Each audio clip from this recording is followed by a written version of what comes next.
Bonjour à tous et bienvenue sur Maurice Flash Info. Très heureux de vous retrouver pour ce nouveau point sur l'actualité judiciaire qui secoue l'île ce lundi.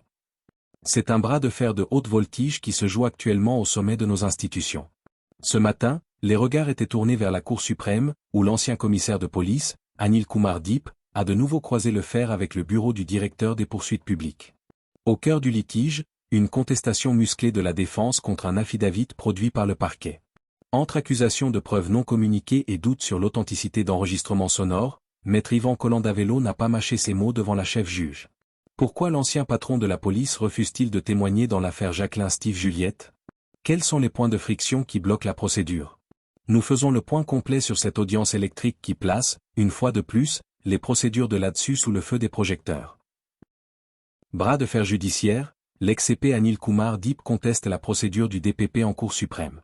L'affrontement juridique entre l'ancien commissaire de police, CP, Anil Kumar Deep, et le bureau du directeur des poursuites publiques, DPP, a franchi une nouvelle étape ce lundi. L'affaire, portée devant la chef juge Bibi Rehana Mangli-Gulbul en Cour suprême, tourne autour de la validité des preuves présentées par le parquet dans le cadre de l'enquête judiciaire sur la mort de Jacqueline-Steve Juliette.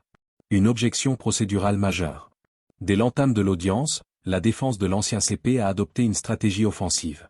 Maître Yvan Collandavello, senior counsel, s'est fermement opposé à la présentation d'un affidavit déposé par Maître Rasmi Kamia, senior state attorney, au nom du DPP. Cet affidavit a été juré par une legal support officer, LSO, Astrité Burtou.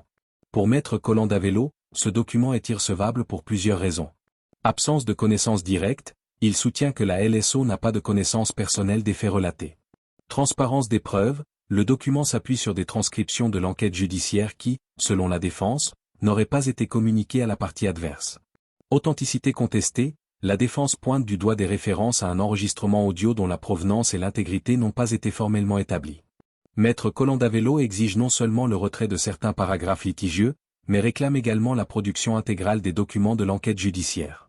Le contexte, l'affaire Jacqueline-Steve Juliette. Au cœur de ce litige se trouve une motion déposée par Anil Kumar Deep pour contester sa propre convocation devant le tribunal de Pamplemousse.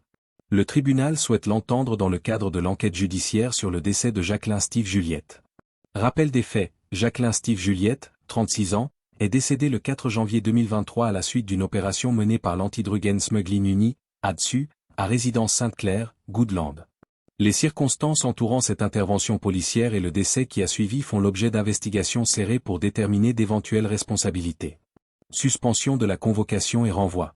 Pour l'heure, l'ancien patron de la police bénéficie d'un répit, la Cour suprême l'a autorisé à ne pas se présenter à la barre des témoins au tribunal de Pamplemousse tant qu'une décision n'aura pas été rendue sur sa contestation actuelle.